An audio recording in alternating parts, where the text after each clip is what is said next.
हमन के छात्रन खातिर हमारा जो संगठन बा NSUI वो खाली छात्रन के विकास खातिर काम करेला। छात्रन के जितनी समस्याएं बा ओके उठावे खातिर काम करेला। ओकर कैसे छात्र सिर्फ आवे विश्वविद्यालय में, विद्यालय महाविद्यालय में तो पढ़ें, शांति से पढ़ें अपन, ओकरे बाद अपने घरे चल जाए। यही खातिर हमन के काम कइल जाला। और आप देखेंगे कि हर कक्षा में, हर क्लास टू क्लास जाकर के हमारे संगठन महानगर अध्यक्ष, महानगर NSUI के नेतृत्व में सभी छात्रों से, आम छात्रों से, हर जाति वर्ग समुदाय के बच्चों से मिल करके उनसे बात करने का काम करता है लगातार, कि कैसे उनकी समस्याओं को दूर किया जा सके। हमारे पास हेल्पलाइन नंबर है, हम लगातार छात्रों के बीच रहते हैं। आप जानत बानी कि हम लगातार घूमल करीला यहाँ विश्वविद्यालय में, छात्रन से मिलल करीला। हमन के बहुत सुलभता से हमारा संगठन सबसे मिलेला जुड़ेला, उनकी समस्याओं जानेला। और हमन के राहुल गांधी से शुरू से प्रभावित रही, जो तरह से मीडिया राहुल गांधी के छवि के खराब करे की कोशिश करते रहे, ओकरे बावजूद हमन के सच्चाई जानी। और वो ऐसा नेता हम तो मिल रही, हमें सौभाग्य मिले कि हम उनके साथ चलल नहीं, मिलल नहीं, बात भइल बा। वो व्यक्ति जो बाहर से बांटे वह अंदर से बांटे। उनके मन में अगर भारत के प्रति कुछ बा, कुछ करे के जज्बा बा तो बा, बाहर से नहीं, खाली मीडिया के देख के नहीं बात बा। तो हमन के शुरू से प्रभावित रही कांग्रेस की विचारधारा से, और पढ़ाई के दौरान से ही हम कांग्रेस के प्रति आकर्षित रही। और अंत में हम कांग्रेस 2020 में 5 अक्टूबर के लखनऊ में जाके ज्वाइन किया।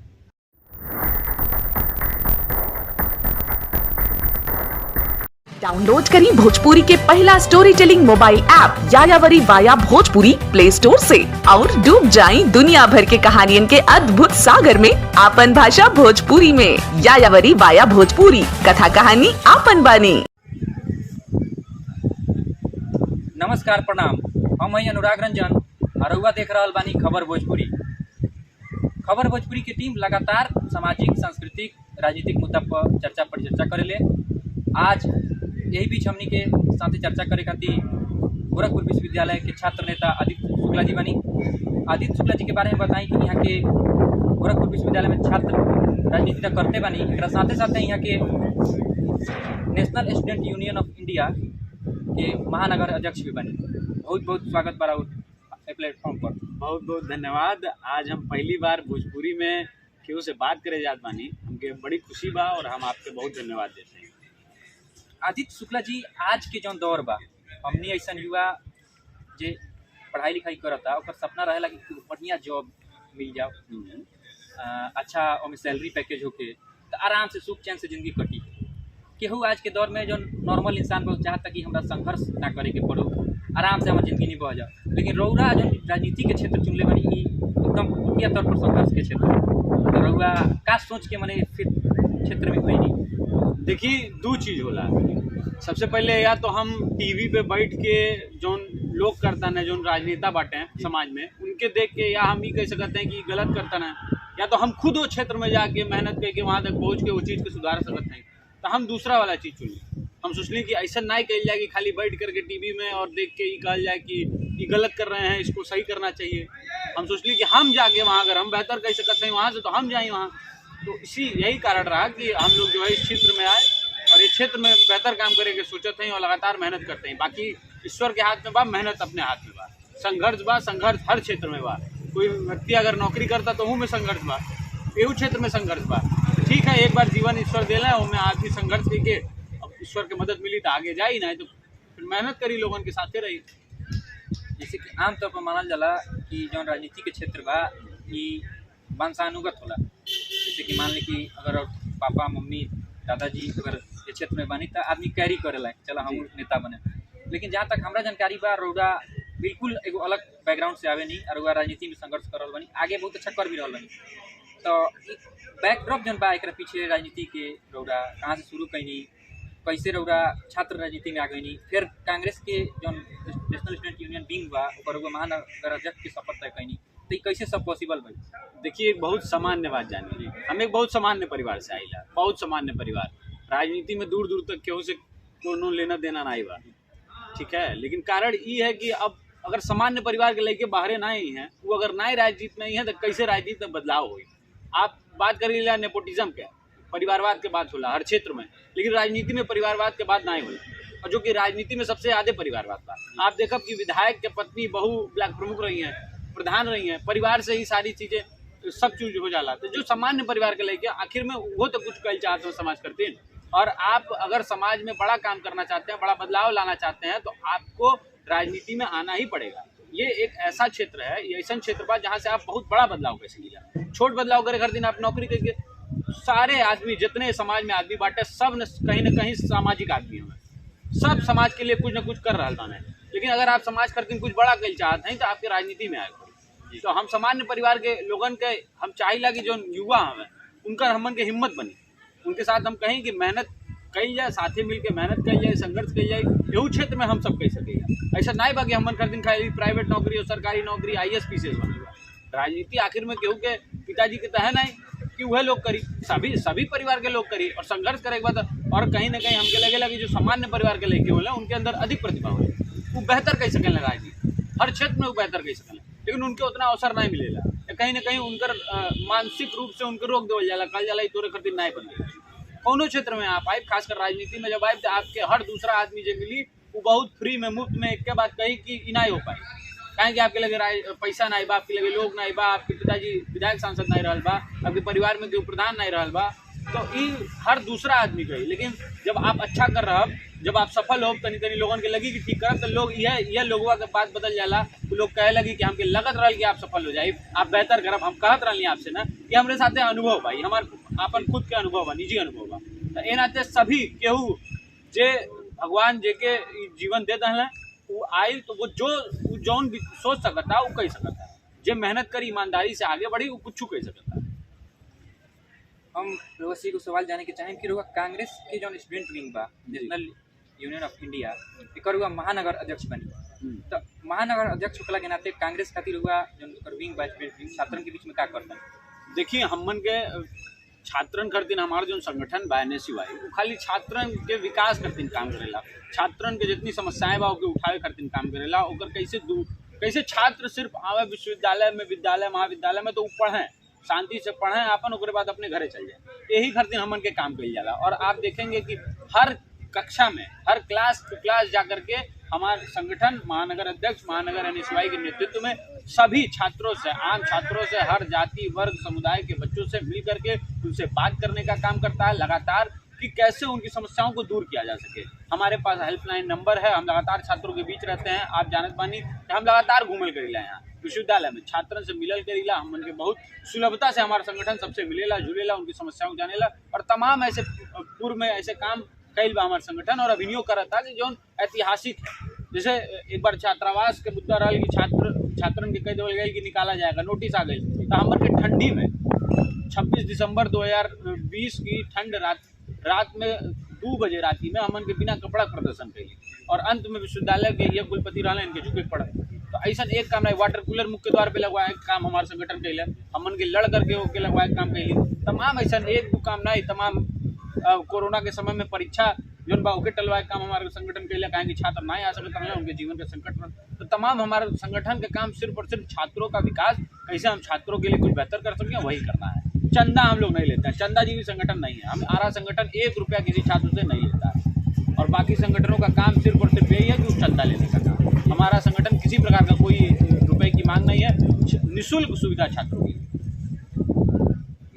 और जो विचारधारा बा आज के जो समय बा संघर्ष के विचारधारा वाले के चलता नहीं संघर्ष के रास्ता पर अग्रसर बनी, जो अभी वर्तमान में केंद्र में चाहे राज्य में सत्ता में भी आप भाजपा एक खातिर रह कर बहुत कुछ हासिल कर सकत रहा, हासिल इन द सेंस की रुपया कमा सकत रहनी, जो कि आज के राजनीति के मुख्य उद्देश्य हो गई बा कि हम राजनीति में ही खातिर रहे, कोनो नेता के साथ एक खातिर रहे, चाहे नेता एक खातिर बने कि कुछ हमरो मलाई ऊपर जब सत्ता के बाबू मिलत रहे, लेकिन वो अगेंस्ट में जो कांग्रेस भी जो अभी सत्ता में नहीं थे ओकरा खातिर वो काम कर रहा है। भारत जोड़ो यात्रा राहुल गांधी जी के नेतृत्व में चल रहा बा और पार्टी चला रहा है कांग्रेस, तो एक बारे में क्या कहना? देखिए बहुत बढ़िया सवाल आप पूछ लिए, लगातार ये सवाल जल्दी लोग पूछेला ना है। आप कहले कि काहे आप विरुद्ध में बाटी, काहे आप सत्ता पक्ष में नहीं बाटी, काहे आप विरुद्ध दूसरे पार्टी में बाटी, क्योंकि सत्ता की लहर दूसरे पार्टी में चलती है। तो हमार मानल ये बात कि अगर आपके राजनीति करे बार स्वच्छ राजनीति करेगा तो कोनो भी पार्टी में आप विपक्ष में ही कही पाए। मान ली हम सत्ता वाली पार्टी के चुन ली और सत्ता में कुछ गलत होता हम ना बोल पाए, काहे कि सच्चाई ये होगा कि अगर आप उतने बड़े पद पे नहीं बाटी तो आपके बात क्यों सुनी उनी ना है, और हो सकेला कि आपके निकालू देवल जाए, और आप सामान्य परिवार से आइला तो बड़ा मुश्किल हो जाला, उसके बाद बिल लड़ के आगे बढ़ा। तो विपक्ष की राजनीति बहुत स्वच्छ हो, कहा कि यहाँ मुद्दे रहना है, यहाँ जो कमियां हैं, जो नौजवानों के मुद्दे हैं, किसानों के मुद्दे हैं, इन पे आप मुखर रूप से लड़ सकिला, आप समाज में आगे कह सकिला कि गलत होता है, ये सही होना चाहिए। और राजनीति वही व्यक्ति करे जो गलत का विरोध कर पाए। अगर गलत का विरोध नहीं कर पा रहे हैं तो राजनीति आपके लिए नहीं बनी। सच्चाई यही है। तो हम के विरोध करे करते हैं कि कहाँ जो कमियां हैं उसका विरोध, कहाँ जो अच्छाइयाँ हो उसका समर्थन भी, लेकिन अच्छाइयाँ नहीं है तो उसमें मेरी कोई कमी नहीं है। विरोध का शुरू से। और कांग्रेस, आप तमाम पार्टियों के नाम ले प्रदेश में, राज्य स्तर की या केंद्र स्तर की, उस पर लोग जाति के नाम से बता पाते हैं, बहुत आसानी से लोग बता दी कि जाति पार्टी है, जाति पार्टी है, अब नाम नहीं लेते होकर। लेकिन जब कांग्रेस का बात आई तो आप नहीं बता पाए, क्योंकि एक जाति पे आप ले ही नहीं। और हमन के राहुल गांधी से शुरू से प्रभावित रही, जो तरह से मीडिया राहुल गांधी के छवि के खराब करे की कोशिश कर रहा है, बावजूद हमन के सच्चाई जानी। और वो ऐसा नेता हम तो मिल रही, हमें सौभाग्य मिले कि हम उनके साथ चलल नहीं, मिलल नहीं, बात भइल बा। वो व्यक्ति जो बाहर से बांटे वह अंदर से बांटे। उनके मन में अगर भारत के प्रति कुछ करे के जज्बा बा तो बाहर से नहीं, खाली मीडिया के देख के नहीं बात।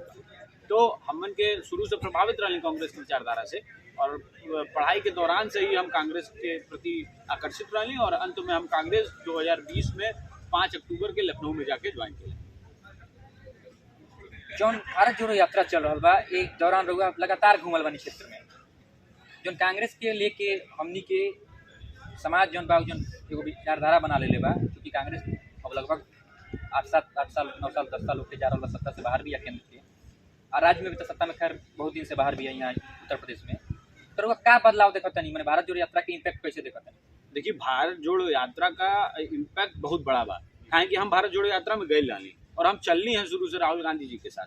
तो हम देखते हैं भारत जोड़ो यात्रा में क्या बदलाव है। भारत जोड़ो यात्रा का बदलाव यही से समझिए कि जब हमन के चली और कोनो ढाबा मिल जाए, कोनो चाय की दुकान मिल जाए, और जब वहाँ चाय पिए जाए और वो जब पूछें हमसे कि कहाँ से आए हैं और किम्मत हम कहीं भारत जोड़ो यात्रा में, तो वो व्यक्ति पैसा नहीं ले, और वो व्यक्ति एक के बात कहे कि राहुल गांधी बड़ी मेहनत कर और देश करती मेहनत कर। तो ये बहुत बड़ी बात है कि एक सामान्य आदमी जगह दुकान लगे बा, अगर आपसे पैसा नहीं लेता है, ये सोच के कि आप भारत जोड़ो यात्री हैं, तो ये बहुत बड़ा पैगाम बा। और तमाम सभी जितने जाति समुदाय के लोग हमन से मिलल, हर जगह दुकान खुमचा वाले, ठेले वाले और लोग, गांव सारे सभी लोग एक के बात कहे कि राहुल गांधी मेहनत करते हैं और बहुत बढ़िया करते हैं, और बदलाव की जरूरत बा। तो तमाम लोग बदलाव चाहता, धीरे धीरे देखिए बदलाव हुई। हम ही नहीं कहा कि 24 में हम सत्ता में आ जाए, लेकिन यकीन मानी कि बहुत बेहतर लड़ाई, और राहुल गांधी जो ने हिसाब से चल रहे हैं, और बिना कोनो मतलब ऐसी यात्रा, ऐतिहासिक यात्रा एकदम। जौन रहुआ राजनीति करतनी, एक साथ साथ रहुआ समाज में लोगों के सेवा भी करेनी, तो कौन तरीका से रहुआ सेवा करेनी? और जौन अभी बहुत बड़का पेंडेमिक से हमनी के देश उभरल बा कोरोना में, हम जहाँ तक रहुआ के देखले बानी, फॉलो के लिए बन टाइमलाइन वगैरह, फेसबुक वगैरह, चाहे और जौन एक्टिविटी बा लोग से हम सुने नहीं, बहुत सराहनीय रहुआ काम कैले रहनी। काहे कि कोरोना के समय में जब केहू के मदद करे के तैयार ना रहे, अपन जान बचाव में सब केहू लागल रहे, तो रउरा ऐसा युवा, हमनी ऐसा युवा जौन रहे, वो समाज के बेहतरी खातिर केहू के भाई तकलीफ ना होके काम करत रहे। तो वो बारे में रउरा कुछ अपन अनुभव बताएं। देखिए, कोरोना के समय बहुत भयावह है, लोग एकदम बेराइल है, सब अपने अपने घर में रहे, लेकिन हमार मन कहले कि लोगन के कैसे मदद कही जाए, हम मन के सोचत रही, हमारी टीम पूरी बैठ के सोचेंगे कैसे क्या कही जाए। तो हमन के अंत में एक नंबर, अपन नंबर हम जारी कैली कि अगर केहू के कोनो समस्या होखे तो ये नंबर पे फोन करें। और यकीन मानी तब तक हमारे लिए कोनो व्यवस्था नहीं रहा, अगर एटो सुई खरीद के फोन कर दे तो हम नहीं करा पाते, लेकिन ईश्वर के महिमा और लोगों के साथ मिले चल गई कि इतने बड़ी संख्या में लोगों की मदद भइल कि यूनिसेफ, जहाँ तक हमन के कबो सोची नहीं सकत रही, वो संस्था हमके सम्मानित कैले हमारे कामों को देखे। और यहाँ से लेके विदेशों तक के फोन आवे लगल, यहाँ से लंदन से क्यों फोन करे, क्यों इंग्लैंड, उनके रिश्तेदार 5 किलोमीटर 10 किलोमीटर बाद पड़ल बाटे, उनके केहू पूछे वाला नहीं बा, और लंदन से लोग फोन। तो तमाम बहुत बड़ी संख्या में लोगों के फोन आये, बहुत बड़ी संख्या में लोग जुड़ल। वही समय हमन के एक संस्था बनौली, अपन जिम्मेदार युवा। सबसे पहले वो संस्था पे हमन के खाली ठंडी में लोगों के गरीबों में कंबल वितरण के कार्यक्रम कल जाए और 2-4 काम कल जाए, लेकिन ये जौन बनौली हमन के कोरोना के समय में जिम्मेदारी युवा, उससे जितने आसपास के जिले बाटे सब जिलों में वो टीम हमारे काम करेले, और जिम्मेदारी युवा के माध्यम से हमन के कम से कम 1000 लोगों की मदद करी कोरोना में। और तमाम अखबारों ने पहले पन्ने को उसको छापा और स्थान दिया, और सबने इसकी सराहना की। और तमाम वो टीम जो संस्था बा वो राजनीति से एकदम अलग बा, वो कोनो पार्टी विचारधारक नहीं है। उसमें तमाम डॉक्टर जुड़ल बाटे, इंजीनियर जुड़ल बाटे, शहर के प्रतिष्ठित लोग बाटे, उनमें कहे कि सबकर मदद कहीं ना कहीं भइल बा। ईश्वर का आशीर्वाद रहल और लोगन के साथ मिले चलिए कि इतनी बड़ी संख्या में हमन की मदद कर पौली। नहीं तो हमन के बहुत सामान्य लोग हैं, बहुत असामान्य लोग, बहुत मजबूत लोगों समय कुछ नहीं कह पाते। अच्छे मंत्री विधायक के काले पे केहू एक रूम बेड नहीं है, लेकिन हमन के जब बेड खाली होगा तो सामने से फोन करके लोग बता दें कि 2 बेड यहाँ खाली है। तो सबके सहयोग सही मदद हो पहले, और वो संस्था हमारा काम करती है, जिम्मेदारी हुआ, और हमारा मन के लक्ष्य बा कि वो संस्था के माध्यम से मन के बड़ी संख्या में लोगों की मदद करें। चूँकि लोग छात्र राजनीति भी कर रहा बनी साथ साथ, तो जो विश्वविद्यालय तमाम उत्तर प्रदेश सरकार के द्वारा संचालित बारी एमें छात्र संघ चुनाव नहीं हो, बहुत दिन से ही मामला लटकल बा। लोग प्रदर्शन भी कहीं कुछ दिन पहले गोरखपुर विश्वविद्यालय में एक खातिर मांग के लेके, तो रउआ मैंने का देखा नहीं भविष्य में लागत कि चुनाव कुछ समय में हो सकी। देखिए ये मुद्दा आज हम छात्र नेता हैं तो हमारा मुद्दा है, ये हम नहीं कह सकिला। ये मुद्दा आपके देखे वाले हर दर्शक का मुद्दा है। आए वाले समय में उनके परिवार से एक बढ़िया नेता निकल सकेला, तो वो नेता तब निकली जब छात्र संघ चुनाव हुई। कि नर्सरी है, नर्सरी यहाँ से अगर लेके नहीं निकली है तो बेहतर राजनीति में कहीं मिल नहीं पाई। और आप देखा कि जो बेहतर राजनेता, जो उच्च कोटि के राजनेता भैया, वो सब कहीं न कहीं छात्र राजनीति से निकल के गए। एहू सरकार में तमाम ऐसे जो अच्छा कर रहा बाने, वो कहीं न कहीं राजनीति छात्र राजनीति से बाटे। तो छात्र राजनीति के अगर आप बंद कर दहले बाटी, छात्र राजनीति अगर ना हुई, छात्र संघ चुनाव ना हुई, फिर बैन लग जाई, तो आए वाले समय में नेता ना निकल पाई है। और फिर नेता वह बनी जब विधायक सांसद का लड़का रही। तो सामान्य परिवार के लोग खाली छात्र राजनीति से ही आगे आ सकेला और उन लोगन के बहुत बेहतर काम कर सकेला। और छात्र नेता सिर्फ ऐसा व्यक्ति होला जो कहीं भी अपन बात की मजबूती से रख सकेला, अपने हक का अधिकार करके लड़ सकेला और छीन सकेला। तो छात्र नेता ही आगे बढ़ सकेला और वह आम लोगन के लड़ाई लड़ सकेला। बाकी आज के समय में राजनीति बहुत आसान चीज हो गई बा, खाली बोरा में रुपया लेके आई या दोनों पार्टी के टिकट से खरीद ली और लड़ी और जीत। तो नेता बनने में बड़ा फर्क हुआ, नेता और जनप्रतिनिधि में अंतर समझे पड़ी लोगों के। जनप्रतिनिधि सब आज के समय में अच्छे विधायकन करे तो नाम ना जाए, और बढ़िया अगर छात्र नेता है तो लोग छीनेला, काहे कि वो लड़ेला, तो जमीन पर संघर्ष करेला। तो छात्र संघ चुनाव की बहाली बहुत जरूरी बा, ओकरे खातिर हमन के लगातार प्रदर्शन करते हैं और आने वाले समय में फिर प्रदर्शन करब। A++ अगर मिल गई बा, केंद्रीय विश्वविद्यालय अगर आने वाले समय में हुई तो छात्र संघ चुनाव हो चाहिए। सारे चुनाव हो जाता है, छात्र संघ चुनाव नहीं हो पाता। इतना बड़ा चुनाव हमारे मुख्यमंत्री हमन के चुन लेते हैं और अपन छात्र संघ अध्यक्ष नहीं चुन पाते, काहे? सरकार में कितनी बड़ी कमी बा कि छात्र संघ चुनाव नहीं करा पाती है। तो ये बहुत बड़ा मुद्दा बा और विधानसभा में इनकर तमाम मंत्री लोग कहे ला कि छात्र संघ चुनाव पे बैन नहीं है, विश्वविद्यालय फ्री है, करा ले। तो अब की आए वाले सत्र में आपके हम बहुत जिम्मेदारी से ही बात करते हैं कि आए वाले समय में आर नहीं था पार, अब की छात्र संघ चुनाव हर हाल में करा ले विश्वविद्यालय से। जी रउआ बातचीत के क्रम में जिक्र कही है कि गोरखपुर विश्वविद्यालय जो दीनदयाल उपाध्याय विश्वविद्यालय के नाम से जाना जाला, एकरा नैक द्वारा A++ ग्रेड की उपलब्धि हासिल हुई है। जी रउआ एकरा के कौन तरीका से देखते हैं? देखिए, सबसे पहले हम छात्र हैं अगर विश्वविद्यालय के, तो A++ मिलल बा, ये बात का हमको बहुत खुशी बा।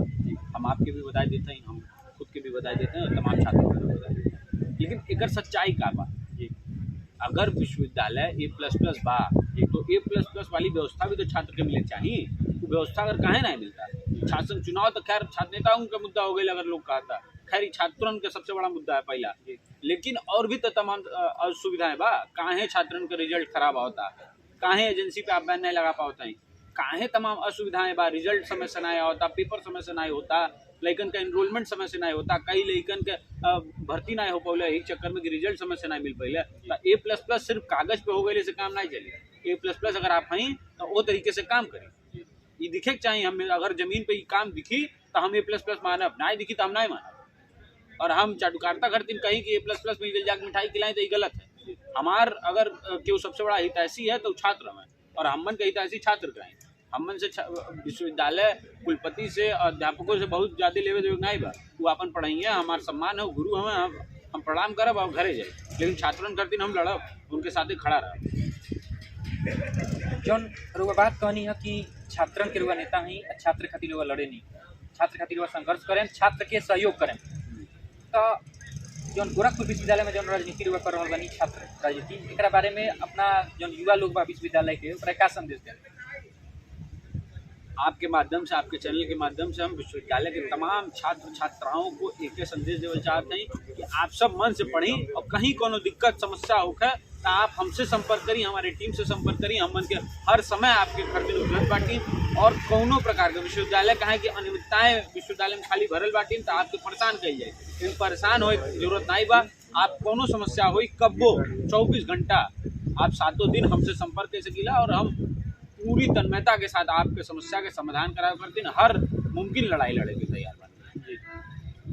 अब बातचीत के हमनी के आखिरी दौर में आ गए बानी सब, तो एगो बहुत लाइट नोट में हम लोग सवाल पूछत तनी हंसी मजाक के रूप में कि आदित्य शुक्ला युवा छात्र नेता कांग्रेस के स्टूडेंट यूनियन विंग के महानगर अध्यक्ष गोरखपुर के आवे वाला समय में अपना कौन रूप में देखता तनी, एगो विधायक, एगो सांसद, एगो मंत्री का आए वाले रूप में आदित्य शुक्ला अपने आप के खाली अपने लोगों के बीच में पावता नहीं। खाली हम चाहते हैं कि हम उतना सामर्थ्यवान हों कि ज़्यादा से ज़्यादा लोगों का सहयोग कर पाएँ, अपने लोगों के बीच में रह सकें, और केहू ऐसा व्यक्ति हमारे पास आवे और ऐसा ना होगा कि हम उनकर मदद नहीं कर पाए।